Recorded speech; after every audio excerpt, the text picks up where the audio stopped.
Vâng, xin thưa các bạn, Thanh Long Vlog đang check in tại review tại nhà bảo tàng truyền thống, nhà văn hóa cộng đồng của cố nhạc sĩ Imon nha các bạn.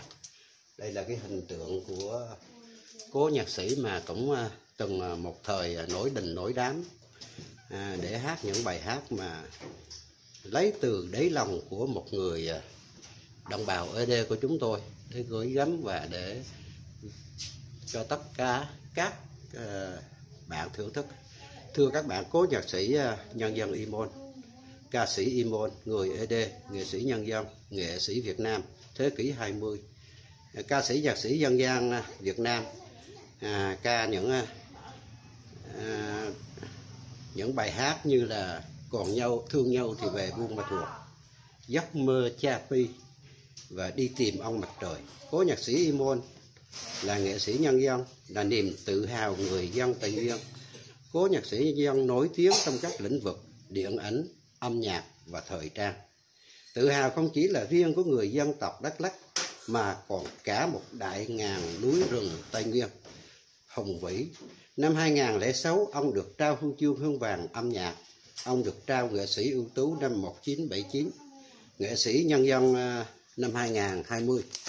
Vâng, xin thưa các bạn, mình cũng xin gửi gắm một chút tình cảm với cố nghệ sĩ nhân dân Imon. Mình có làm 2 bài thơ và xin mình đọc là: Giấc mơ đại ngàn giữa Tây Nguyên, vang danh sử sách giữa thập niên, Đắk Lắk tự hào thiên tình sử, rực lửa buôn làng núi rừng thiên.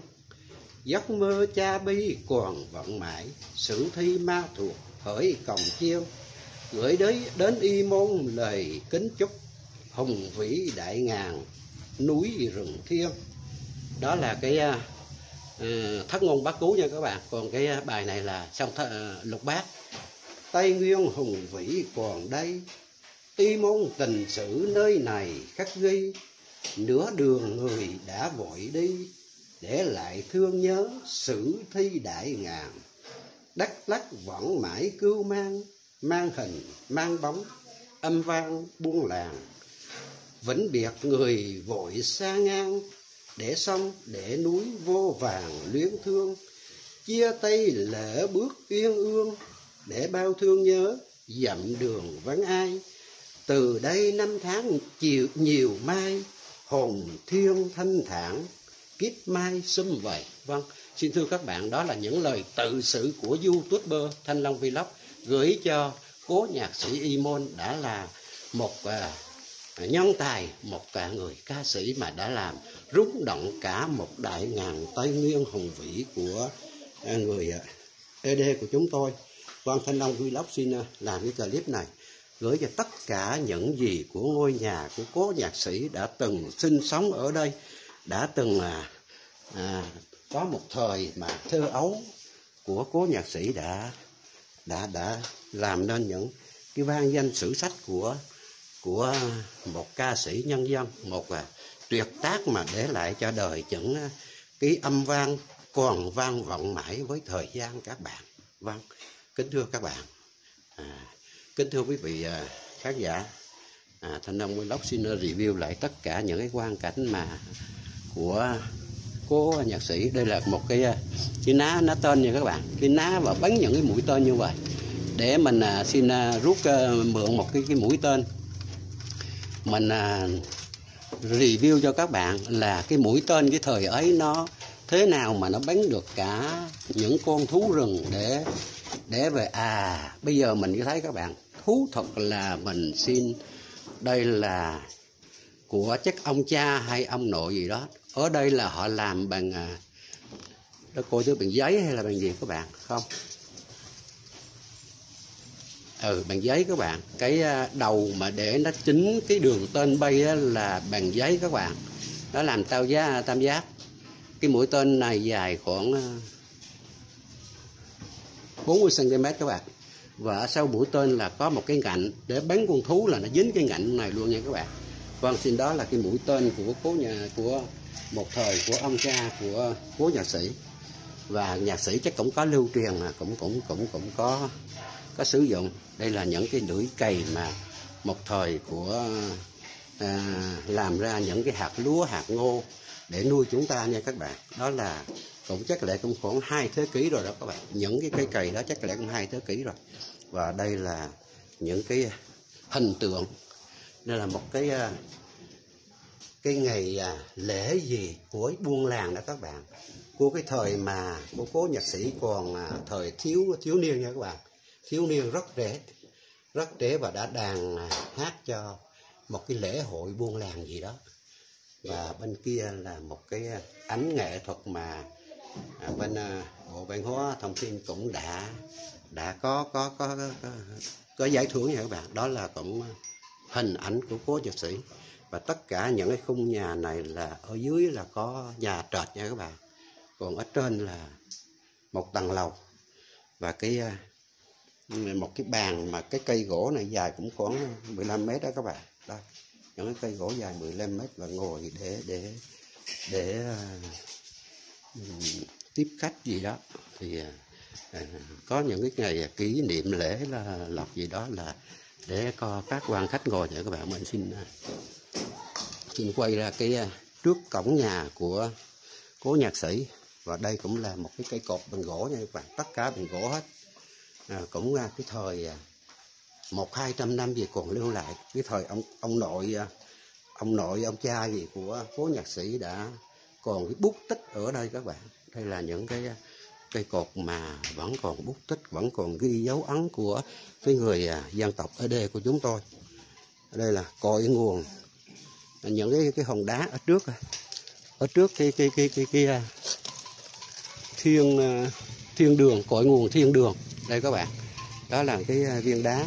Còn những cái khung cảnh chung quanh của ở trước nhà này nha các bạn. Đây là trước nhà của cố nhạc sĩ, nó nằm ở đường Y Môn, thành phố Buôn Ma Thuột, tỉnh Đắk Lắk. Mình xin review hết tất cả là những cái biểu tượng của chung quanh cái ngôi nhà. Đây là cái quán cà phê của cố nhạc sĩ đó các bạn, quán cà phê của cố nhạc sĩ. Và chung quanh bên đây là những cái nhà của nhà tầng, đó là cái nhà trệt các bạn. Đây là cái nhà tầng và những cái quang cảnh đó mình xin quay. Đây có đứa cháu đó đứng đó con làm nhẹ nhẹ cho nó đứt á. Đây là một cái cầu thang của người ED nha các bạn. Cái cầu thang này không phải là ít tiền đâu các bạn. Cái cầu thang này là phải cúng trâu và đưa trâu lên trên rừng, rồi bắt đầu giết trâu ở tại đó, mổ trâu ở tại đó và bắt đầu cho dân làng ăn và đẽo được cái cầu thang như thế này các bạn. Mà nhà phải làm lễ cúng đường hồn mới làm được cái cầu thang này. Các bạn thấy có nhiều người không có cầu thang là chưa có đủ điều kiện để mà làm nên một cái cầu thang. Và cái cầu thang này tượng trưng là biểu tượng là mẫu hệ, là con người đàn bà làm trụ cột gia đình. Và bước lên trên cái cầu thang này là phải nắm 2 cái núm bầu sữa mẹ, gọi là bầu sữa mẹ, và 2 cái núm vú của người mẫu hệ, người dân tộc ở đây. Thì con xin thưa các bạn, mình xin review để cho các bạn biết là cái tiểu sử tình tiết nó nhiều lắm, nhưng mà nói thật tình mình, cái sự tìm hiểu mình nó cũng có mức độ nha các bạn. Còn bên đây là có một cái biểu tượng của 2 cái ông thần gì đó để ngồi giữ 2 cái cửa hai bên. Bên kia là một ông và bên đây là một ông. Thì thưa các bạn, mình xin bước lên một bước nữa nha các bạn. Bước lên một đoạn nữa là vô trong cái phòng, trên trên phòng gác. Và tất cả những cái quang cảnh ở đây, đó là những cái cột cờ cho biểu tượng cho một cái dân tộc nha các bạn. Nó rất ý nghĩa trong cái cột cờ đó, nhưng mà những cái màu đỏ, màu vàng, màu đen đó là tất cả đều có ý nghĩa hết. Nhưng mà thực tế là mình cũng chưa tìm sâu và chưa hiểu hết. Thành ra mình xin quay với các bạn là những cái này là những cái giã gạo đó các bạn, giã lúa thành gạo. Và giã lúa thành gạo, bỏ lúa vào đây các bạn, bỏ lúa vào đây giã đến lúc nó bóc cái vỏ ra là bắt đầu mới sàng sấy đi thành gạo để mà nấu ăn trong nuôi gia đình, nuôi thế hệ và đến tận ngày hôm nay. Và cái sự đến bây giờ thì họ không còn sử dụng nữa các bạn. Tại vì cái công nghệ hóa bây giờ nó cao rồi, thành ra là tất cả đều thay cái bàn tay nâu sòng của ông bà chúng ta, bàn tay rám nắng, bàn tay nâu sòng, bàn tay vất vả đổ mồ hôi để có ngày hôm nay.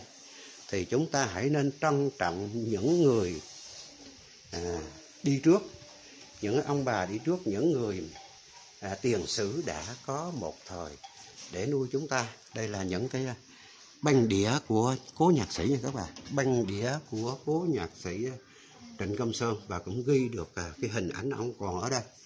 Đó là bên kia là những cái bút tích của những cố nhạc sĩ mà bạn của Trịnh Công Sơn đã chụp hình ở đây. Trong đó có Imon, cố nhạc sĩ Imon, là chương trình live show nghệ sĩ nhân dân Imon. Chắc nghệ sĩ nhân dân Imon được phong tặng cái danh hiệu là nghệ sĩ nhân dân nên mới chụp những cái tấm hình này. Trong đó là có rất nhiều nhạc sĩ còn ký tên những cái bút tích ở đây các bạn, còn ký tên những bút tích ở đây, và cái tên thật của những người nghệ sĩ mà những nghệ sĩ nhạc sĩ mà của một thời của Imon. Vâng, đó là những cái bút tích mà như bên kia là nhạc sĩ Trần Tiến, cũng có là Đặng Lê Nguyên Vũ là giám đốc cà phê Đắk Lắk.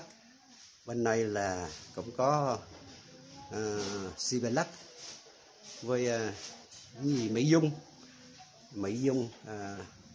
Nó không xa quá mình cũng không nhìn rõ lắm, thì thôi đó là những cái mà kỷ niệm của một cố nhạc sĩ đã bạn bè của cố nhạc sĩ đó các bạn. Đó là bạn của cố nhạc sĩ Imon. Thì mình xin quay là tất cả đây là cái cây đàn của cố nhạc sĩ mà đã theo một thời của cố nhạc sĩ nha các bạn. Đây là thể thao văn hóa kỷ niệm chương, báo thể thao và văn hóa kính tặng tháng 4 năm 2011. Đây các bạn, đây là cái cây đàn mà đàn guitar của cố nhân dân Imon Enui. Đây các bạn, mình không biết mình có đàn được hay không, mà thôi mình thử một chút cho nha các bạn. Là cố nhạc sĩ mà đã một thời vang bóng, thì thôi mình cũng xin mình xin cầm một chút thử mình có mò được cái gì của xin cố nhạc sĩ cho Thanh Long Vlog. Cầm một tí để mà gọi là có một cái cây đàn mà hiện bây giờ là Imon đã từng cầm và từng sử dụng. Bây giờ thôi mình xin làm một chút cho các em để tiếp cái này cầm một chút cho các bạn.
Đó là cái đàn của cố nhạc sĩ đã từng nung đúc, để cả nhạc sĩ mà đã lên đến nhạc sĩ như đến lúc bây giờ thì cũng quá trình mà Imon luyện tập nha các bạn. Thì xin thưa các bạn, đó là những gì mà của Thanh Long Vlog xin quay lại những cái quang cảnh mà của cố nhạc sĩ đã một thời ôm ấp, một thời nhớ nhung, và một thời để mà vang danh là một cố nhạc sĩ nhân dân nha các bạn.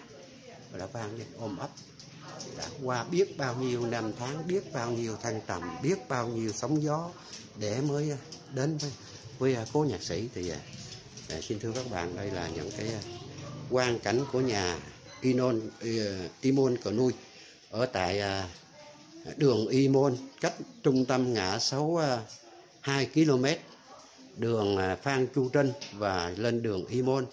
Thì nếu các bạn có điều kiện, hãy nên có điều kiện mà muốn ghé thăm của khu nhà của cố nhạc sĩ thì mời tất cả các bạn hãy về với khu nhà văn hóa cộng đồng để chiêm ngưỡng những cái vẻ đẹp của Y Môn đó các bạn. Những cái chiếc trống mà đã gần hơn cả 100 năm rồi vẫn còn hiện hữu ở đây.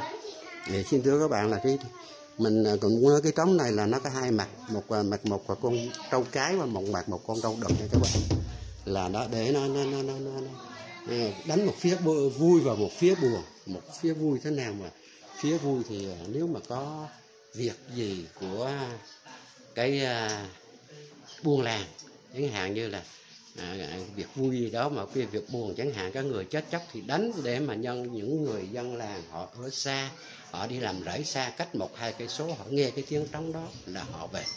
Thì tất cả là những cái dữ liệu nó như vậy. Còn bên đây là nhạc sĩ Y Môn với những nhạc sĩ Trần Tiến các bạn. Để mình xa quá mình leo lên không được các bạn. Hình như chính xác là cố nhạc sĩ Nhân Dân với nhạc sĩ Trần Tiến đã một cái lễ hội gì đó mà cởi con voi này các bạn. Tất cả những người buôn làng là đều có giáo mát, đều có cung tên, đều có chiên, có mọ, có chiên, có còng. Là một cái lễ hội gì đó mà hai cố nhạc sĩ đã chụp một cái ảnh lưu niệm và hiện bây giờ còn hiện hữu để các bạn. Đó là hai cố nhạc sĩ đã chụp cái tấm hình đây.